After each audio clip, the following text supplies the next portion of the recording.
DNA मित्रों, आज हम विश्लेषण की शुरुआत स्वामी विवेकानंद के एक कोट से कर रहे हैं। स्वामी विवेकानंद कहा करते थे, युवा शक्ति ही वो नींव है जिसके कंधों पर पूरे देश और समाज का गौरव टिका होता है। भारत की युवा शक्ति लीक प्रूफ परीक्षा की मांग को लेकर 27 दिन से दिल्ली के जंतर मंतर पर आंदोलन कर रही है। इस आंदोलन का सबसे बड़ा चेहरा रहे सोनम वांगचुक ने 26 दिन बाद अपना आमरण अनशन तोड़ दिया। लेकिन जिस दिन सोनम वांगचुक ने अपना अनशन खत्म किया, उसी दिन यानी आज से कॉकरोच जनता पार्टी ने पूरे देश में आंदोलन शुरू कर दिया। आज आपको जानना चाहिए, 26 दिन से छात्र आंदोलन का प्रमुख चेहरा बने सोनम वांगचुक जब अनशन तोड़ने के लिए तैयार हो गए तो कॉकरोच जनता पार्टी अब भी आंदोलन छोड़ने को तैयार क्यों नहीं है। लेकिन सबसे पहले उस एक्शन का विश्लेषण करेंगे जो अब से ठीक 1 घंटे पहले लिया गया है। पेपर लीक के खिलाफ आज सरकार ने अब तक का सबसे बड़ा एक्शन लिया। नीट परीक्षा आयोजित कराने वाली संस्था एनटीए यानी नेशनल टेस्टिंग एजेंसी के 47 अधिकारियों को नौकरी से हटा दिया गया। सरकार ने एक कदम साफ सुथरी परीक्षा के लिए उठाया है। हटाए गए अधिकारियों में से कुछ के खिलाफ कानूनी और आपराधिक कार्रवाई भी की जाएगी। इससे पहले सरकार ने शिक्षा सचिव विनीत जोशी को पद से हटाया था। Vineet Joshi national testing agency का कामकाज देख रहे थे। पेपर लीक में सबसे ज्यादा सवाल एनटीए पर ही उठ रहे हैं। डीएनए मित्रों, देश में करोड़ों छात्रों का भविष्य जिस संस्था के हाथ में है, क्या आपने कभी सोचा है कि उस संस्था को चलाने वाले अधिकारी कितने होंगे? ध्यान से सुनिएगा।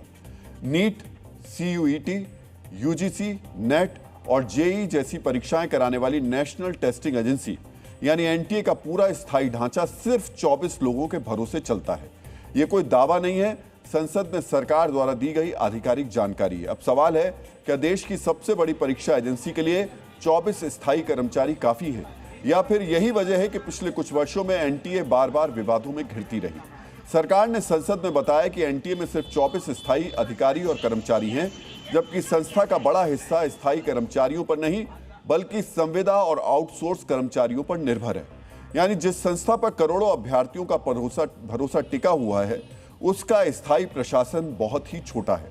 अब एनटीए के ढांचे को थोड़ा और समझ लीजिए। एनटीए में 73 संविदा कर्मचारी काम करते हैं, यानी एडॉक बेसिस पे। इनमें 44 सलाहकार, 17 यंग प्रोफेशनल, 5 वरिष्ठ सलाहकार, 3 अन्य सलाहकार और एक वरिष्ठ सॉफ्टवेयर डेवलपर शामिल है। इसके अलावा 124 आउटसोर्स कर्मचारी हैं, जिनमें डेटा एनालिस्ट, लीगल एसोसिएट और हाउसकीपिंग स्टाफ तक शामिल है। यानी कुल मिलाकर संस्था का बड़ा हिस्सा अस्थायी व्यवस्था का आधारित है। दूसरे शब्दों में कहें तो लगभग 90% कामकाज संविदा और आउटसोर्स व्यवस्था के सहारे चल रहा है। ऐसे में सवाल स्वाभाविक है कि जब संस्थागत याददाश्त, जवाबदेही और दीर्घकालिक प्रशासन की बात आती है तो क्या इतनी बड़ी परीक्षा एजेंसी का ढांचा पर्याप्त माना जा सकता है? हालांकि एनटीए का प्रशासन सिर्फ कर्मचारियों के भरोसे नहीं चलता। इसका सर्वोच्च प्रशासनिक नियंत्रण एक गवर्निंग बॉडी के पास है।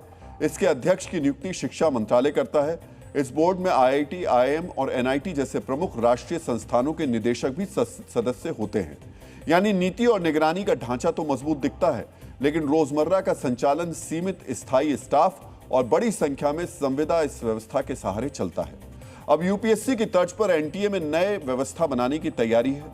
दोनों संस्थाओं के बीच सबसे बड़ा अंतर उनकी संरचना और कामकाज है। यूपीएससी एक संवैधानिक संस्था है, जबकि एनटीए शिक्षा मंत्रालय के अधीन एक एजेंसी है। यूपीएससी के पास सैकड़ों स्थायी अधिकारियों वाला मजबूत सचिवालय और बहुस्तरीय गोपनीय परीक्षा प्रणाली है, जबकि एनटीए में सिर्फ 24 स्थायी कर्मचारी हैं और उसका बड़ा हिस्सा संविदा और आउटसोर्स व्यवस्था पर निर्भर है। यूपीएससी सीमित परीक्षाएं कराता है, जबकि एनटीए को नीट, जेई, सीयूईटी और यूजीसी, नेट जैसी कई बड़ी परीक्षाओं का संचालन करना पड़ता है, जिससे उस पर कहीं अधिक प्रशासनिक दबाव रहता है। संयुक्त राष्ट्र के पूर्व महासचिव कोफी अन्नान युवाओं को लेकर कहा करते थे कि युवाओं में निवेश करना किसी भी देश के भविष्य में निवेश करना है। एनटीए पर एक्शन और सुधार देश के युवाओं के भविष्य में बड़ा निवेश है। एनटीए पर एक्शन से पहले सरकार ने पेपर लीक सिस्टम के लिए कई और बड़े कदम उठाए हैं। केंद्रीय कैबिनेट ने पेपर लीक रोकने वाले कानून यानी सार्वजनिक परीक्षा अनुचित साधनों की रोकथाम अधिनियम 2024 में संशोधन को मंजूरी दे दी है। इस बिल में क्या क्या प्रावधान है, कैसे ये बिल पिछले कानून से ज्यादा सख्त है, ये बिल कब संसद में पेश किया जाएगा, हम विस्तार से इसकी जानकारी अब आपको देंगे। आंदोलन कर रहे छात्रों की बात सुनने और सरकार की तरफ से उठाए जा रहे कदमों पर चर्चा के लिए पिछले 24 घंटे में 2 बड़ी बैठकें हुई। पहली मुलाकात गुरुग्राम के उस अस्पताल में हुई जहां सोनम वांगचुक का इलाज चल रहा है। दूसरी मुलाकात दिल्ली के विट्ठल भाई हाउस के फ्लैट नंबर 504 में हुई। इस बैठक में कौन कौन शामिल था, बैठक में क्या बात हुई, इसकी पूरी जानकारी हम आपको बताएंगे। इसे बिल्कुल भी मिस मत कीजिएगा, क्योंकि इसी बैठक से आंदोलन का भविष्य तय होगा। हम आपको बताएंगे कि सोनम वांगचुक ने किन शर्तों पर अपना अनशन खत्म किया, सोनम वांगचुक ने क्यों अनशन खत्म किया और अभिजीत दीप के आंदोलन क्यों खत्म नहीं कर रहे हैं। सोनम और अभिजीत में किस मुद्दे पर इस समय अलग अलग दिखाई दे रहे हैं। डीएनए मित्रों, अब जो बात करते हैं वो दिल्ली में सरकार और सीजेपी के नेताओं के बीच हुई दूसरे राउंड की बैठक की कर लेते हैं। करीब 96 घंटे पहले 20 जुलाई को सरकार और कॉकरोच जनता पार्टी के बीच पहले राउंड की बैठक हुई थी। आज दूसरे राउंड की बैठक हुई, यानी 100 घंटे में सरकार और कॉकरोच जनता पार्टी के बीच 2 बैठक हो चुकी हैं। तीसरी बैठक कल होने वाली है। जैसा कि हमने बताया, दूसरी बैठक दिल्ली के विट्ठल भाई पटेल हाउस के फ्लैट नंबर 504 में हुई। यह जगह जंतर मंतर से करीब 7 किलोमीटर दूर है। सीजेपी ने न्यूट्रल जगह पर बैठक की मांग की थी। बैठक दोपहर करीब 12:40 पर शुरू हुई। इसका समापन दोपहर 2:20 पर हुआ, यानी करीब 1 घंटा और 40 मिनट दोनों पक्षों के बीच बातचीत हुई। बैठक में सरकार की तरफ से केंद्रीय मंत्री जेपी नड्डा और डॉक्टर जितेंद्र सिंह शामिल हुए। जेपी नड्डा 20 जुलाई की बैठक में भी शामिल थे। वो मेडिकल एजुकेशन से जुड़े मुद्दे देखते हैं, इसलिए उनका इस बैठक में मौजूद रहना महत्वपूर्ण है। वहीं डॉक्टर जितेंद्र सिंह पीएमओ में राज्य मंत्री होने के कारण सीधे प्रधानमंत्री कार्यालय से समन्वय बनाते हैं। कॉकरोच जनता पार्टी की तरफ से बैठक में उनके प्रवक्ता सौरभ दास और आशुतोष रांका शामिल हुए। पहले राउंड की बैठक में भी यही दोनों लोग शामिल हुए थे। अभिजीत दीप के अब तक किसी बातचीत में शामिल नहीं हुए हैं। बैठक में कॉकरोच जनता पार्टी की तरफ से 3 मांगे रखी गई। पहली ये कि शिक्षा मंत्री धर्मेंद्र प्रधान इस्तीफा दें। दूसरी ये कि नीट पेपर लीक के बाद आत्महत्या करने वाले छात्रों के परिवार को 1 करोड़ की आर्थिक मदद की जाए। तीसरा ये कि 20 जुलाई को हुए सांसद मार्च के दौरान हंगामे में प्रदर्शनकारियों के खिलाफ कानूनी कार्रवाई नहीं की जाए। एफआईआर दर्ज हुई है तो उसे वापस लिया जाए।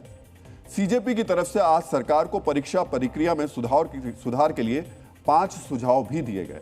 सौरभ दास और आशुतोष रांका ने अपनी मांगों का एक पत्र केंद्रीय मंत्री जेपी नड्डा को सौंपा।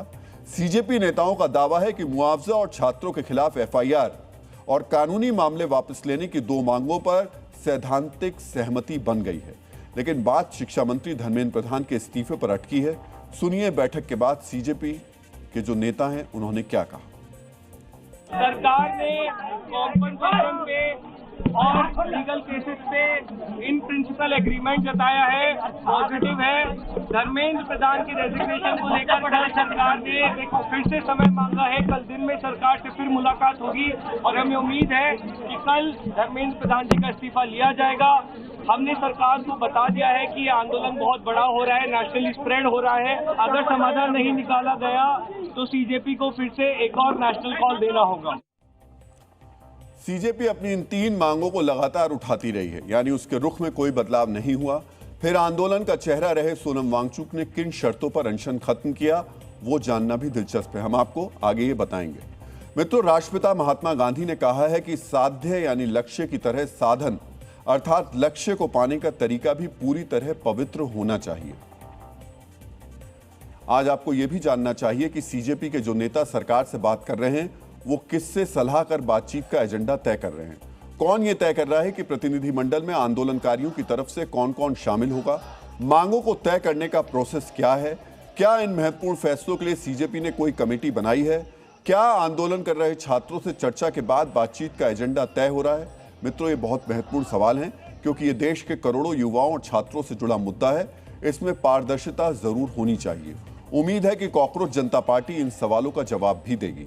खैर, आज की बैठक में दोनों पक्षों के बीच 2 मांगों पर सहमति बनती दिख रही है। बैठक खत्म होने के बाद सरकार की तरफ से कहा गया कल यानी शनिवार दोपहर फिर बैठक होगी। उसमें सरकार सीजेपी की मांगों पर जवाब देगी। बैठक के बाद केंद्रीय मंत्री जेपी नड्डा ने क्या कहा वो भी आपको जरूर सुनना चाहिए। उनकी बातें हमने सुनी, बातें सौहार्दपूर्ण वातावरण में हुई। उनकी मुख्यतः 3 डिमांड थी और 5 सुधार के दृष्टि से परीक्षा के सुझाव है। हमने उनको कहा है कि हम कल आपके साथ दोपहर बाद मिलेंगे और फिर हम आपसे जो जब सीजेपी और केंद्र सरकार को दोनों मंत्रियों के बीच बैठक खत्म हुई, उसके ठीक बाद छात्रों के लिए एक बड़ी खबर आई। केंद्रीय मंत्रिमंडल ने पेपर लीक के दोषियों पर सख्ती के लिए पेपर लीक रोकने वाले 2024 के कानून में संशोधन को मंजूरी दे दी। सूत्रों का दावा है यह बिल सोमवार यानी 27 जुलाई को संसद में पेश किया जाएगा। मित्रों समझिए, छात्रों की शिकायत को लेकर सरकार त्वरित एक्शन के मोड में है। आज आपको पुराने कानून और नए कानून में फर्क को जरूर समझना चाहिए।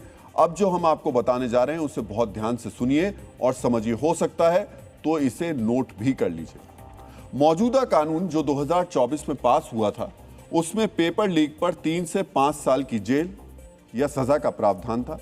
नए कानून में 10 साल सजा का प्रावधान होगा, यानी पेपर लीक करने वाले जिंदगी का बड़ा हिस्सा जेल में ही गुजारेंगे। पुराने कानून में पेपर लीक के केस की सुनवाई फास्ट ट्रैक कोर्ट में करने का कानूनी प्रावधान नहीं था। नए संशोधन में सुनवाई के लिए स्पेशल फास्ट ट्रैक कोर्ट को कानूनी दर्जा दिया गया है। अब तय सीमा में पेपर लीक कर छात्रों का भविष्य बर्बाद करने वाले पापी अपने अपराध की सजा पाएंगे। इसमें एक मिसाल भी बनेगी। पहले के कानून में सुनवाई की समय सीमा तय नहीं थी। नए कानून में अधिकतम 3 महीने में सुनवाई और फैसला अनिवार्य कर दिया गया है। समझिए, केस दर्ज होने के 90 दिन में पेपर लीक के पापियों को उनके पाप की सजा मिल जाएगी। इससे पेपर लीक माफिया में खौफ बढ़ेगा और छात्रों का सिस्टम में भरोसा बढ़ेगा। आज कैबिनेट की बैठक में और क्या हुआ, इसकी विश्वसनीय जानकारी भी हम आपसे शेयर कर रहे हैं। बैठक में गृह मंत्री अमित शाह ने पेपर लीक संशोधन विधेयक की पूरी डिटेल जानकारी शेयर की। शिक्षा मंत्री धर्मेंद्र प्रधान ने गृह मंत्री के बाद बिल में कुछ और नई बातें जोड़ी। उन्होंने कहा कि पेपर लीक के खिलाफ कानून लाने की बात तो कांग्रेस ने राजीव गांधी की सरकार के समय की थी, लेकिन कांग्रेस ये बिल लाई नहीं। मोदी सरकार ने 2024 में कानून बनाया। अब इस कानून को नौजवानों के हित में और सख्त बनाया जाएगा। यूनान के प्रसिद्ध दार्शनिक अरस्तु ने कहा है कि युवाओं को श्रेष्ठ शिक्षा और सही दिशा देना राष्ट्र की सबसे बड़ी जिम्मेदारी है। युवाओं को श्रेष्ठ शिक्षा और लीक प्रूफ सिस्टम देने के लिए पिछले 24 घंटे में सरकार एक्शन मोड में है। सरकार के एक्शन की पूरी टाइमलाइन को एक बार गौर से समझ लीजिए। गुरुवार रात 11:52 पर पीएम मोदी का वीडियो मैसेज आया। पीएम का वीडियो आने के करीब 38 मिनट बाद यानी रात 12:30 पर सोनम वांगचुक का अनशन खत्म हुआ। आज दोपहर 12:40 पर सरकार और सीजेपी की बैठक हुई। बैठक खत्म होते ही सरकार की तरफ से बता दिया गया कि पेपर लीक के खिलाफ सख्त कानूनी प्रावधानों को मंजूरी दे दी गई है, यानी सरकार का एक्शन फास्ट फॉरवर्ड मोड में है। सरकार उन सभी सवालों का जवाब देने की कोशिश कर रही है जो पेपर लीक पर छात्रों की तरफ से पूछे जा रहे हैं। कांग्रेस ने कल देश भर में पेपर लीक के खिलाफ कैंडल मार्च निकालने का ऐलान किया है। इसकी जानकारी कांग्रेस संगठन महासचिव केसी वेणुगोपाल ने एक पत्र जारी करके दी है।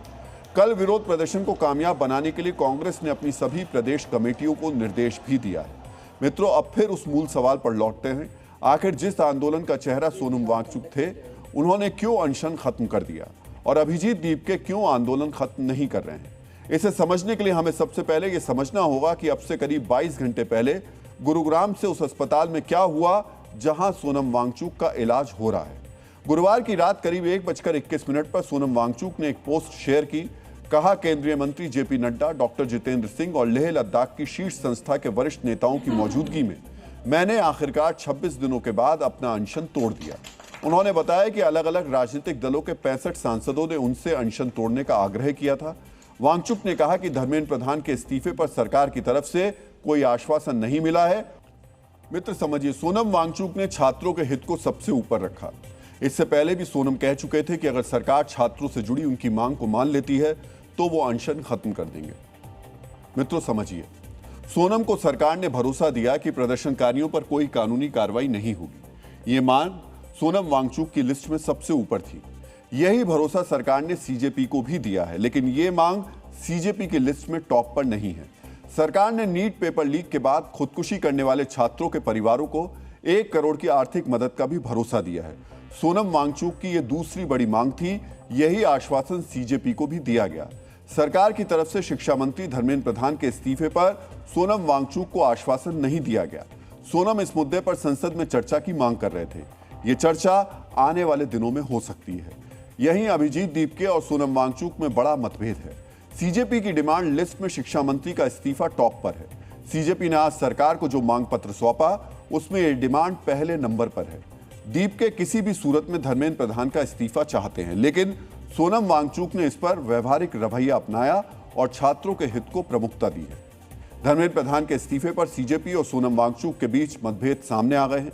इस बीच सरकार ने बड़ी कार्रवाई की है। सरकार ने शिक्षा सचिव विनीत जोशी को पद से हटा दिया, उनका तबादला कर दिया गया। उनकी जगह नरेश पाल गंगवार को उच्च शिक्षा विभाग की जिम्मेदारी सौंप दी गई। Vineet Joshi national testing agency का कामकाज भी देख रहे थे। पेपर लीक में एनटीए पर ही सवाल उठ रहे हैं। मित्रों, पेपर लीक के खिलाफ सरकार का जो त्वरित एक्शन दिख रहा है, उसकी कार्रवाई गुरुवार रात 11:52 पर हुई। पीएम मोदी ने गुरुवार रात को एक वीडियो जारी किया। छात्रों की पीड़ा पर गंभीर चिंता जताते हुए पीएम ने बताया कि आज कैबिनेट की बैठक में सरकार पेपर लीक पर सख्त कदम उठाएगी। आज आपको पीएम मोदी का यह बयान भी ध्यान से सुनना चाहिए। फास्ट ट्रैक कोर्ट और कठोर सजा के प्रावधान के साथ का यह मुसद्दा कल कैबिनेट में चर्चा होगी। कैबिनेट के साथियों के सुझाव के बाद उसका अंतिम रूप दिया जाएगा और सोमवार से संसद का दूसरा सप्ताह शुरू हो रहा है। तब जल्द से जल्द उस बिल को सदन में पारित कराने का प्रयास किया जाएगा।